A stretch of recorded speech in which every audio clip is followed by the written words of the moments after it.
a number of things were said about 2025 in the past. This is Tony. Hope you're all doing well. We got some rather curious stuff to get into. In this video, I came across some rather interesting find here.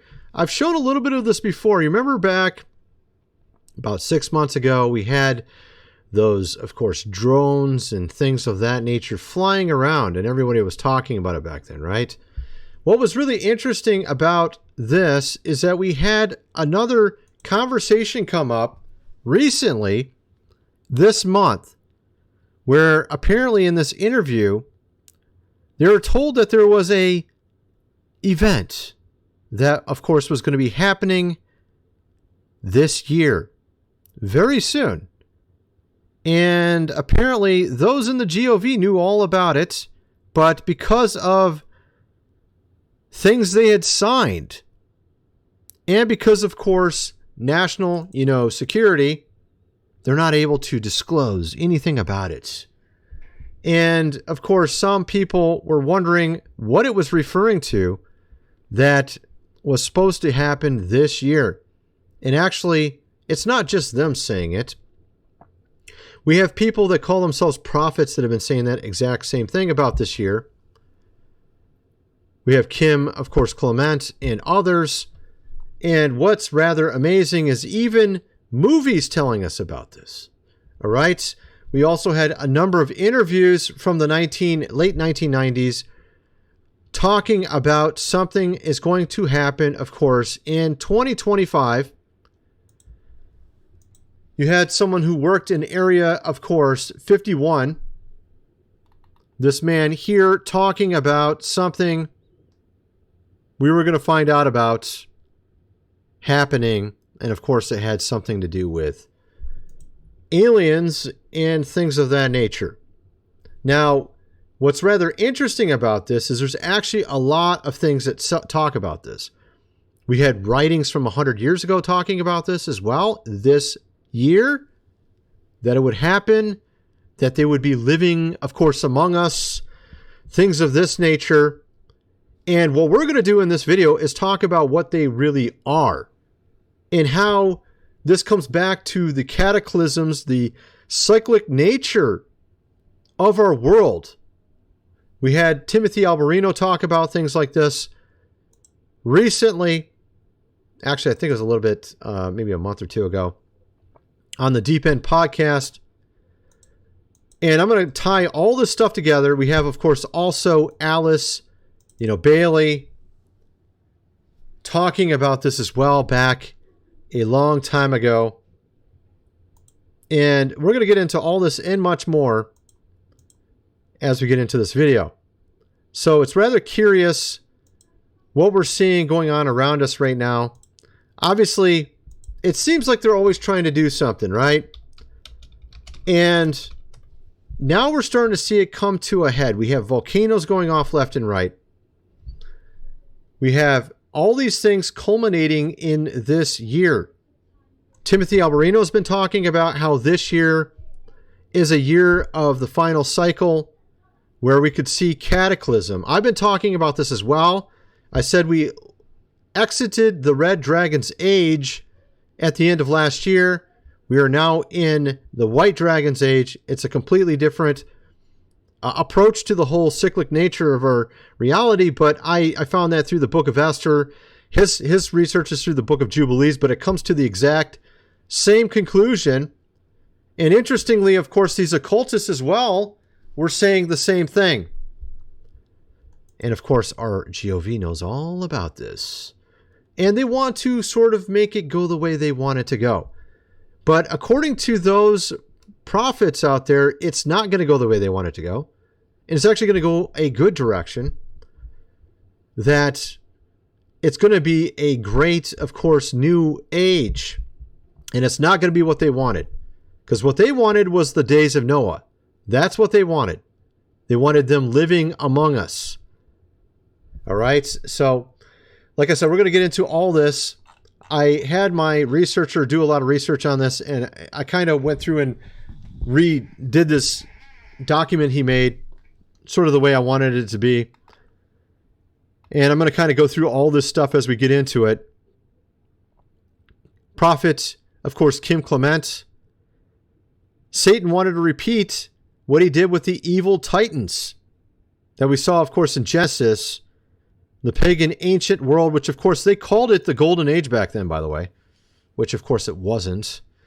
The devil always labels it the exact opposite of what it is. That's why they named the medieval times the Dark Ages, when it's literally the opposite of what they say, right? Now, God is going to manifest a true, of course, golden age of Goshen. And we have here, of course, a number of things to get into. Let's start here with Alice, of course, Bailey. And, of course, in her document here, she had, and this is from like 100 years ago almost, talking about the year 2025, signifies a watershed moment in our collective experience for the Yuga cycle framework. Again, all these cycles, I mean, they're literally approaching this a little bit different way than I am, a different way than even Timothy Alvarino, but we all come to the exact same location. Very interesting. Of course, they have a different spin on it. So we have here the Yuga cycle framework based on Saptarshi calendar, indicates that the 21st March of 2025, the Kali Yuga will end. This will be followed by a long transitional period of 1200 years, which the Greek philosophers called ekphrophis, I can't even pronounce this, ekphrophis, whatever you say, conflagration, when the decadent structures, philosophies, and ideologies of the Kali Yuga will entirely be obliterated and a nascent civilization based on elevated spiritual principles shall take root. Now, of course, the devil wanted to do it a little bit differently, obviously. His sort of idea of elevated principles means worshiping him. So we saw that pattern through Pike when he said, of course, the structure of all the, like World War II and all this. I don't know if you've seen that before in his prediction. What he was talking about was the devil wanted to separate everyone from faith, separate science and religion, bring about atheism, but then atheism will destroy itself, which we've already seen. And then their intent was to take that step of separation to bring in their form of light, which is darkness, of course, and then people embracing, obviously, the devil. This is what they ultimately wanted, but it's already failing. They had the age of Horus, which is what we just exited, which is the age of the child. Everyone does act. I don't know if you noticed, you looked at social media, you look at how people, influencers act. They act like children. They do ridiculous things. People still watch them because, honestly, our society is pretty much a child as well. And this is what Crowley was speaking about in his works. And he got these ideas from Awas, which of course is the devil. Now, the devil wanted to take us into another age. I'm trying to remember how you pronounce it. Age of Themis, I think you call it, where it was about justice, or social, of course, justice, which, as you can see, has been an utter failure. The devil's completely failed on this one. And this is because he wanted 1,000 years. He wanted his own millennium. But he only got 500 years. If you understand the cyclic nature of the aeons, or the onas, with the 500-year onas, as I've talked about with the book of Esther, you see it where we actually went through a solar cycle exactly the same as Esther. I've shown it before in video. I don't have it open right now. I'm just going off all the stuff I've talked about in the past. The fact of the matter is, you had Esther save Israel in the ancient times, about 480 BC. And that they went from the Red Dragon Age to the White Dragon Age for 500 years until about 0 AD. The King of Kings was born in the White Dragon Age, but then his life lived in the Red Dragon Age. So when he was about 30 years old, he was in the Red Dragon Age. And that's why it says in the New Testament, the God of this world is a devil, when it actually says the word world is aeon, which means age. The God of this age has blinded their eyes because it had switched from the White Dragon Age to the Red Dragon Age for 500 years 0 AD to about 470 AD approximately was, or 480, somewhere in there, was the Red Dragon Age. And then when the medieval time started, that was 1,000 years of White Dragon. And now the devil, of course, wanted his 1,000 years, which, of course, he was not given that. He was given a short time. And I've talked about all this.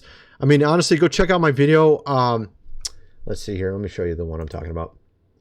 Go check out this video, and I get into, and like I said, we're going to get into a ton of stuff. I'm just getting started here, but I'm kind of explaining stuff out. So if you go check out this video here, historical photos of the world you've never before seen, I actually get into some of this a little bit. I actually get into it in much better detail over on my website. If you go into, let's see here, I get into probably more detail right here, especially probably on one of these, any of these with the Vatican. I have had dreams as well about this. I don't want to get into all this here because it's actually a sort of a segue. I wanted to kind of stick on point because otherwise this video would be very long. So the point is that 2025 is a inflection point for all of this. We're seeing things already occur around us. We're seeing volcanic eruptions. We're seeing obviously what's going on in our society. It's been pretty crazy, as you've seen. The Middle, of course, East. And of course, the whole point behind December, January with all these orbs and drones was to introduce us to aliens, or the idea or concept of them being in our reality. Of course, the devil wanted to bring it fully in manifestation in 2025, and he's already failed. He's 3 months late. As you see with Alice here and what she wrote, they've already failed. Now, of course, they're not going to admit it. They're not going to admit that they're already failing. But it was in 21st of March, 2025. They have been failing. Look who's president. That's a failure right there for them. I mean, that right there is 100% a failure. Him getting in again is a complete failure for them.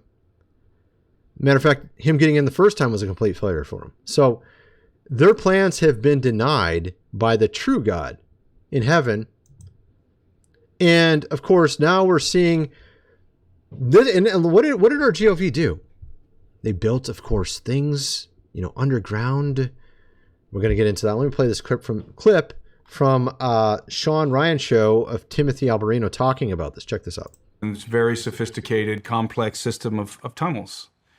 And for whatever reason, those people decided that they needed to live underground. It's like... Which we're doing again, by the way. It's like thousands and thousands. It could hold thousands and thousands and thousands of people. That's right. Maybe in anticipation of cataclysm. The flood. So the flood was one of the first cataclysms, major ones, obviously.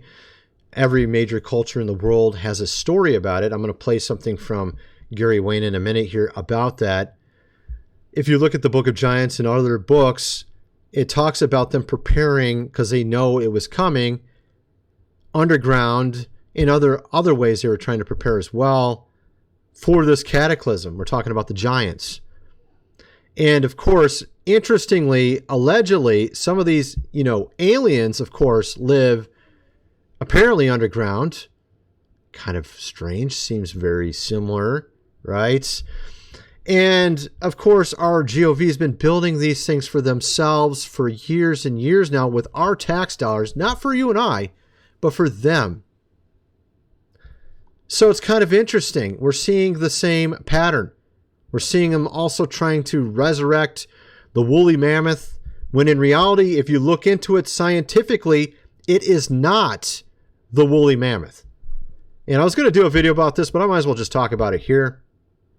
It's not the woolly mammoth. It's not the DNA from a woolly mammoth. It's actually from a different existing elephant. And then they took another completely different animal, used its fur and put it on it. And if you actually look into the woolly mammoth, I saw this Joe Rogan episode where he had someone on, an expert talking about this. They found one with a tusk that had a bird's feather in it, and the feather was like a tropical bird. Perhaps these woolly mammoths didn't live in the freezing cold, but actually lived in tropical regions. And then what happened was, when the Great Deluge happened, the water went up into the stratosphere and came down frozen and froze them instantly where they were at. And that's why it appears that they were in a frozen tundra, is because they instantly were frozen. Now, I've covered that also on video in the past.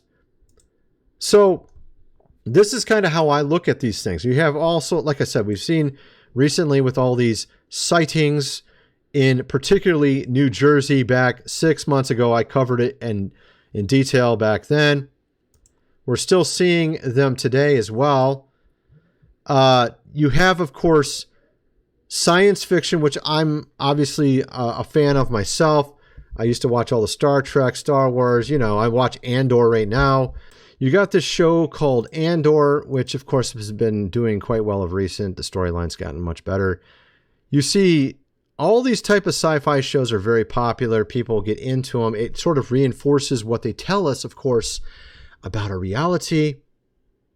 And also you have movies like Men in Black, Independence Day with Will Smith, with aliens among us or coming, of course, against us in the case of Independence Day, the movie. And, of course, this all reinforces kind of what they want, you know, for us to think.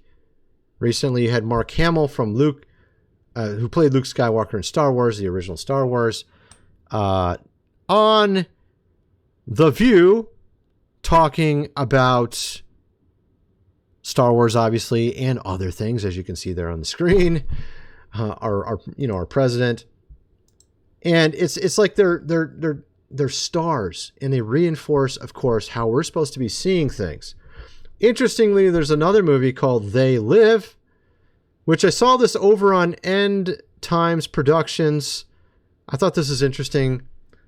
Check this out. All right, everybody, buckle up because we're about to go on a ride that connects the dots between Hollywood, big tech, ancient evil spirits, and you guessed it, the year 2025. And let me just tell you something real quick, because the pieces are falling into a place in a way that's either one big coincidence or the biggest reveal of our time. And he showed this clip here from the movie I was just referring to. I think it has Rowdy, the guy from the wrestling, Rodney Piper. I think that's how you say his name. These alien overlords, they brag about the year 2025, okay? This is not a joke. Here's the clip. Our projections show that by the year 2025, the entire planet... Oh my goodness, of course there's an ad. I literally refreshed it so that wouldn't happen, and of course it does anyways. Here we go. Let's back it up again. Let's play this again. Clip. Our projections show that by the year 2025, the entire planet will be under the protection and the dominion of this power alliance. So you just saw. So, I mean, there's a lot of movies that talk about this. I think, wasn't there something in The Matrix? Maybe not. Maybe they're not. There was something curious about his driver's license. I remember that. But at any rate, so you get kind of the idea. There's actually more than that. I'm going to show you more actually in a minute. There's actually multiple other things like that relate that talk about 2025. I showed you Alice, of course, Bailey. We got that movie right there that talks about it. And there's actually a number of other ones. First of all, I got to mention Food Supply, 25-year shelf life. Link is in the description. 3 months worth for $4.97. Lowest price they've had in 5 years. Like I said, we're well due according to all of these different ways of looking at calendars in our ancient past.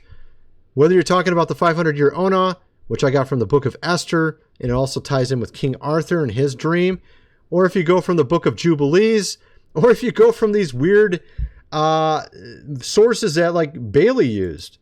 What did she call it? The Yuga civilization?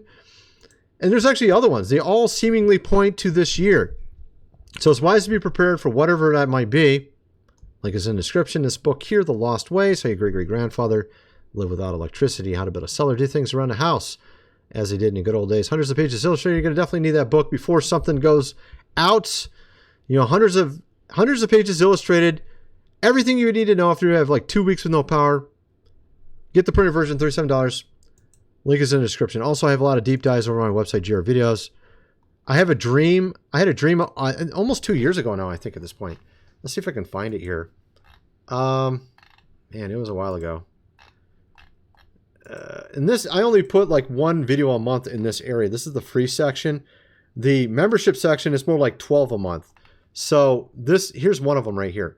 8/14/2023, almost 2 years ago. I had 2 dreams, and they were very detailed and had clues in them and led me to understand what our time frame is right now, what we're living in currently, which almost no one seems to understand. And I get into that in detail in my recent video over here. Go check it out. This one right here. I get into what time frame we're really in. And it's not the one they tell you in church. Okay? It's not. We're past the millennial kingdom. That already happened. We're 500 years past it. We're at the final end, where everything is said and done end. Okay? That's where we're at. He already got released. He was already in the bottomless pit for 1,000 years. He already got released. We've been dealing with him for 500 years. We're literally coming to the end of it all. Of course, he thinks he's going to continue. He wants another golden age like he saw in Genesis with the giants. He wants another one of those. And that's what he's trying to do right now. But he's already failing. You can see the cracks in his timeline, the devil's. It's completely failing. And I've been calling this for half a year already, that he's been failing. But he doesn't want anybody to know that. And God's timeline's now coming into play. We're in the white dragon age. The devil wanted 2 red dragon ages, and he didn't get what he wanted. At any rate, so let's get back to the video. So, of course, we have Kim Clement here talking about a certain time, hypnotic, November, strange, of course, July, talking about the summer, which we're in, talking about volcanic eruptions happening during that time, talking that many will fall, of course, in the fall. We're seeing all this stuff play out right now. He predicted this 10 years ago. This man here, Kim Clement, how many volcanoes have gone off of recent? I had to use ChatGPT. It's getting interesting because Google AI, apparently, it's interesting. It has completely different answers than ChatGPT now. I wonder why. It's kind of interesting, actually. Mount Loatobi in Indonesia went off. Kilauea, is that how you say it? Volcano in Hawaii. Mount Etna. Reykjanes Peninsula, Iceland. You also have 2 underwater volcanoes about ready to erupt. You have one off the west coast between 2 plates on the extended fault line that goes all the way down to the San Andreas Fault. It's very far away from it, but it's between plates in the same line. You got another one over, what was it, between, I can't remember where it was at. Where was that at? It was like over by Japan, Philippines area. I can't remember where it was at exactly, but there's one over there. It's well about ready to go off. Underwater volcano. The one, it's off the west coast, a mile wide, not a small one. So you have those going on, which seem to correlate to his prediction. You have, of course, a number of prophecies of his coming true already, and many prophets saying we are in the month that he was predicting. And we're seeing a lot of things strangely fulfilled as well already. The Pope himself was one fulfillment. I talked about that in a previous video. We're seeing the tide turning. We're moving from the red dragon to the white dragon, and that's when cataclysms can happen. Here we have a clip of Timothy Alberino again. I'm trying to remember what this one was. I had it set up for something. Oh yeah, okay, here we go. He's talking about the flood, which was the first one, major cataclysm, and when it was going to occur. It's interesting what he had to say here. Check this out. Because who received the revelation of the flood? Everyone says Noah. No. Enoch received the revelation of the flood. Noah was told to build the ark, but Enoch received the revelation of the flood and told his descendants that the flood was coming. When would the flood come? When his son Methuselah died. That was when the flood would come. And guess when the flood ensued? The year Methuselah died. How long did Methuselah live? I think it was 969 years. Well, that's the duration of a centennial. So he goes off the concept of the centennial. Very interesting, because that relates to what I was saying. I think my system is based off his, because he talks about the centennia, 969 years. And the system I was talking about was the concept also in Enoch about these 500-year time frames, which it's not exactly 500 years, it's slightly less, which probably adds up to half of a centennia. Okay? And this is what it means when it says the devil has a short time, is he has less than a centennia. And I believe it meant half a centennia, or as I call it, in a 500-year ona, or in the case of what is 969 divided by 2. Let's go look and see what that is. 969 divided by 2 is 484 years. That actually makes sense because a lot of these don't line up perfectly to a 500-year time frame. They're like almost 500 years. So you saw it during the time of King Arthur as well. King Arthur had a dream about a red and white dragon fighting. The red dragon was defeated. The red dragon represented Wales. The white dragon represented the Saxons. It also represented the red dragon as the devil and the white dragon as God. Okay? And you see with the pole with the serpent or dragon on it rose up in the wilderness, that was referring to God healing you. A lot of people wonder about that because Jesus even referenced that as being on the cross, as saying he was symbolically the same as that. Well, obviously he's not a serpent, right? Well, actually symbolically in Psalms, God is said to have flames coming out of his nostrils. He says he has wings. Everyone just assumes it's a bird. Perhaps it's a dragon. So God can represent himself as an animal as well if he wants to, as a good version, because he created everything originally. So God representing himself as a white dragon over an age, or a centennia, the last centennia like with medieval times, which is about 440 AD to about 1440 AD. And I cover that, like I said in that last video. Go check it out. And I go through and I show Pope Sixtus III was literally born with the name Sixtus. And it says in Revelation about the mark, of course, and it's literally the same name. I showed it. I don't have it in front of me right now. Same exact 3 letters written in Greek was his name in about 400 AD. Written the exact same way. His mom gave him that name. It's the name of a man. It's a number of a man. 6 and another 6. His name was literally written the exact same way it's written in the New Testament in Revelation. The exact same way. And this is the man I talked about as being the false, or obviously the beast. And I go into detail and I talk about his history in that video and all the things that he was doing, which are very bad, and what he did in the church during that time, and how the next pope after him was named Pope Leo I, the great lion. The Lion of the tribe of Judah was the next pope after Pope Sixtus in 450 or something AD. And then they had no Pope Sixtus for 1,000 years. And right after the exact ending of the medieval times, the Pope Sixtus IV comes, and one of his relatives was one of the most bloody guys ever in history in Rome. And I get into all that in my other video. Go check it out. Very strange, very interesting. And it actually ties into my dream about when the devil got out of the pit in the first act he did, which actually had to do with a man named Gilles de Rais. And of course, he was friends with Joan of Arc. And in my dream, I was given all these clues, and I went and did all this research, and I figured this all out. But you can check out my videos. Check out my dream from 2 years ago on my website, Jira Videos. I showed it earlier. I think I got it still loaded here. Here it is. It's got Joan of Arc's picture and Gilles de Rais. Go check out this video. It was my dream from 2 years ago now. At any rate, so this is what helped me to understand really where we're at in time.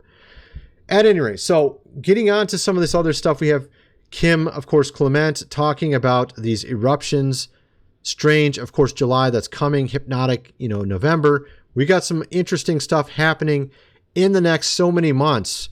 The next 6 months, many in the fall will fall.